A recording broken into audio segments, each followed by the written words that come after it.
the truth.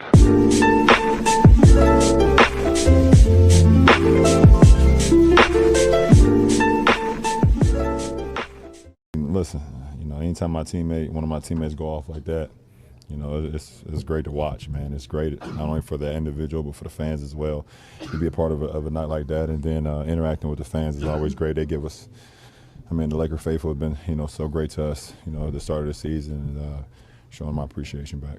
Was this probably the best defensive effort of the year because you held them to like 67 through three quarters? Yeah, we went on a 22-0 run, and in that third quarter, and it all started with our defense. Our defense was, very key to that, and we got defensive rebounds. I got to the free throw line. Obviously, AD being the bulk of those free throws, being able to slow the game down, and we just getting stops and stops and stops and being able to convert on the end.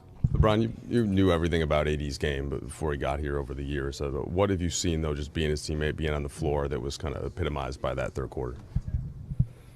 I don't even think he's scratched the surface yet. I think we're all still getting comfortable with one another. I think he's still getting comfortable out on the floor. But, when he's attacking like that, the guy shoots high in the 80s and 90s from the free throw line. That's easy money for him, and it's great for our defense as well. It's great for our team being able to settle the game down like that. So he was wonderful tonight, spectacular in all facets, both offensively and defensively, and we needed it. Did you know how much pain he was in, especially early in the game? Yep. And did he express that, or could you just tell from the way he was reacting? We talked. Do big runs like you had in that third quarter, do they generally start with good defense? Yes. Great defense leads to good offense. And by us getting stop after stop after stop, it allowed us to get out on the break, get to the free throw line, and just set the tone of the pace. What kind of effect can that have on a locker room, on a new team, to know that a teammate or a leader on the team is playing through something, an ailment? I think we want him to do what's best for him. And if he felt like he could go, which he did, we're all for it. But, this is a marathon for us, and we understand that. But for him to, we knew he had a little bit of pain after the last game. He jammed it on the rim on that one dunk attempt. So he kind of been dealing with it the last couple of days. And, he doing everything he can to get ready for the night, and he did that. And obviously, not even nowhere near 100%, just have a performance like that, I think it's pretty cool. Anything you focused on in your career with playing through pain? Just there's something mentally or just treatment-wise that you put at the top? First of all, treatment, and then you just try to get the adrenaline rush when you're out on the floor, try to fight through it. I think we all play through pain at some point. Some of them is more than others, depending on the injury. But you just try to, keep the main thing, and focus on the game, and then deal with it after. Third quarter at the end of that run. Say that again? The third quarter at the end of that run AD had, it seemed like the biggest sort of in-game moment that he's had with the crowd there. They were chanting MVP. How important do you think it is for AD to experience that here at Staples Center and sort of get a connection with the fans like that? I think, we know what we have in AD, and the fans know what they have. Every time they announce his name, they know what we have. But it just solidified why we went on and got him. Tonight was one of those games. And, he was, like I said, he was big time for us. Ja was, maybe other than Zion, one of the more high-profile young guys to come into the league. Your first look at him, what were your thoughts?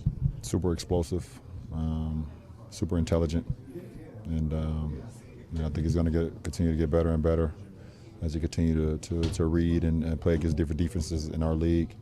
But I don't know him personally, so I can't say how great of a kid he is or not, but he seems like a really good one, and he seems like he loves the game. So, and my son, both of my kids love him. They love his game, so I think that's pretty cool. LeBron, Mayor Garcetti tweeted out the picture of the truck that you provided for the first responders. Just wondered, when you thought of that and how that process evolved. It was thought about early this morning when I kind of woke up. And knowing the situation that they've been going through the last few days. Knowing today is Taco Tuesday. Knowing today was the anniversary of my first game, and we had another game tonight, so everything kind of lined up. But just giving my respect and understanding how important they are to this whole situation, and in order to be at best, you have to have fuel, and the food is a part of fuel. So, tacos always win. I'm guessing when you're saying that, even with how dominant Anthony's been playing, that he's scratching the surface. What do you see next? I mean, as far as, I mean, I don't want to talk about numbers and things of that nature. I think those will speak for itself. But I just think, you know, we're only 4 games in to each other. We're all learning each other, and he's still learning as well. We're all trying to figure it out on the fly.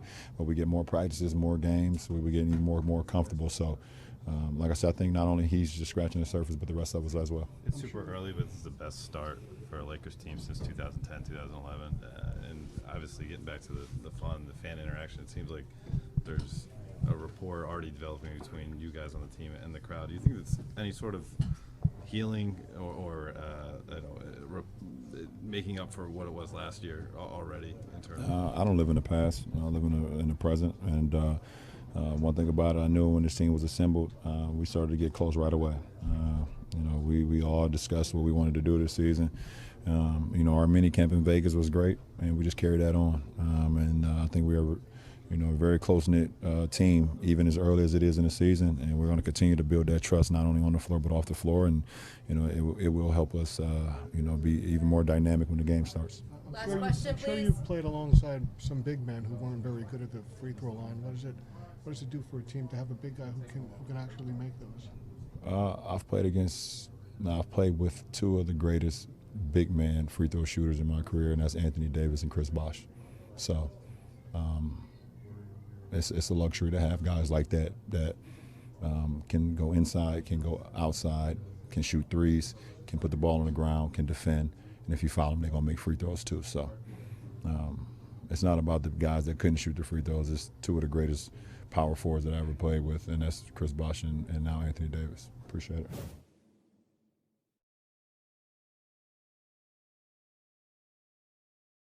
It was really fun. You know, anytime we're, you know, able to win the game or we're winning, you know, you kind of almost feel that it's, you know, no chance for our team to come back, and guys are playing well. It gets really fun. You know, we you know, celebrate every shot, every dunk, every great play. And, you know, Coach sees it, we see it. You know, we like doing it. We like cheering for our teammates. So, you know, anytime we're able to, you know, cheer for one of our teammates from a good play, we're going to do it. 40 points, 20 rebounds. You were in that proverbial zone this evening. No, I was just trying to do whatever to help my team win. Wasn't shooting the ball well from the field. And you know, just try to do all those things, you know, especially you just get to the line and kind of see the ball go through the rim. You know, I didn't have to take another, you know, field goal. You know, it was a lot of fouls, so I just tried to get to the line and just make the free throws. Did you expect to be quite that successful in getting to the line as you were in that third, especially in that third quarter? Like I said, I was just trying to be aggressive. It's a close game. Obviously, LeBron was out of the game, and you know, we had great looks. You know, and I was just trying to be aggressive on the glass, offensive rebound. And then if I knew some of their players was in foul trouble, so I wanted to try to draw fouls on them and, you know, get them out of the game, you know, to help us. But, you know, we got in a bonus early. And, you know, anytime we do that, you know, Coach shows us to be aggressive to get to the line, and that's what I try to do. Frank said when you went to the locker room in the second quarter, he was prepared to go the rest of the game without you. Where was your head at that moment when you went to the bench? I was really just trying to, you know, figure it all out. You know, it was bothering me a lot. It was very sore, but I didn't want to come out the game, so I just came to the back and, you know, adjust some things, and it felt good to go back out, and I went back out. And late in the second, felt good. You know, did some more stuff at halftime, and then, you know, went out in the third. I was going to actually just test it out in the third, and it felt good. That was that. What was the process? Where are you at pain-wise now? I'm fine. I mean, obviously it's still a little sore. I got hit on a couple times tonight, but you know, we got a couple days before we play again, so, you know, hopefully feel a lot better about it. Anthony, do you remember the last 2 days where you thought you might not play because of the shoulder soreness? I planned on playing the entire time. What were you trying to feel when you were warming up on the court before the game today? Passing, shooting, you know, dribbling, all basketball plays. You know, I haven't got a chance to really test it out. So I just wanted to test it out and see how it felt. Felt good. With the different injuries you've had over your career, like, how do you approach just kind of managing that day to day? This one was kind of like a little tricky play. You know, I tried to be Superman and dunk the ball, the other game and missed, and that's when it kind of like happened. So that was on me. But I mean, injury is part of the game. You know, obviously I had a list of them, and I just try to play, just fight through them, and you know, do what I got to do to help the team. You know, I'm here to, you know, be one of the leaders of the team, and it's tough for me to do that, you know, on the sideline. You know, so I'd rather just, you know, see how I feel, go play, and try to lead in that way. Many big men are not very good at free throws. How much pride do you take in that? I try to get to the line. They 3 points. You know, really the only time where, you know, you don't have a hand in your face. And anytime I step up to the line, try to calm down and just make free throws. Like I said, they're 3 points. So, you know, coach, you know, stresses us on going 2 for 2 from the line. You know, shooting a high percentage from the line. We should work on free throws every day at the end of practice. So, just rolling over. Anthony, Shaq, Kareem, Wilt, Elgin Baylor, and George Mikan are the only Lakers in the history of this franchise that have had 40-20 games. What does it mean to you to know that you're part of that group? It's an honor, great company. You know, and to be here, part of this franchise, and do something special like that, and to be on that list with those, you know, those legends, means a lot to me.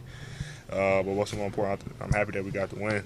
You know, like I said, it was a grind in that first half, and you know, my teammates trusted me. You know, just told me to get going, and that's what I try to do, and just try to get to the line, make some shots, and just try to be, you know, a monster on the glass. You know, we give up a lot of offensive rebounds, especially in that last game. So I just wanted to make sure they got one shot, you know, and that was it. And do the same thing on the offensive end. Did you have to get evacuated because of the fires? I did. What was that like? Mine wasn't as bad as LJ's. I could have stayed. I could have left. It was just a precaution thing. But mine wasn't as bad. Are you home now? Yeah. Anthony, at what point did you feel like you were actually having a game of this magnitude? I was just, you know, playing. My job was really easy, just get to the line and make free throws. You know, I think we played well overall, though. You know, everybody started playing well. KCP played well at the end, you know, finding his groove. And, you know, Bron kind of came in the fourth and took over. And JaVale made some big-time plays. Dwight, AC, Quinn. Everybody played extremely well tonight, and it was a team effort. You spoke to Last Jim. question, please. You spoke to Jim about being fun several times so far this year. We've seen you and Dwight signaling to the crowd so they make more noise. And tonight LeBron had some fun with the Taco Tuesday thing. Do you think that's part of who you guys are, or what this team's about? Yeah, we just gotta, you know, it's gonna be a long season, tough process, you know, to do what we want to do, and you gotta have fun with it. That's the only way you're gonna get through it. You know, Coach, you know, ran this whole little thing down about, you know, what kind of team we want to be offensively and defensively, and the mindset. And at the end, he said, most importantly, have fun with it. You know, and you know, we're having fun. Anytime you win, obviously, it's gonna be fun. So, you know, through it all, we just want to, you know, have fun with it, and it makes our job a lot easier.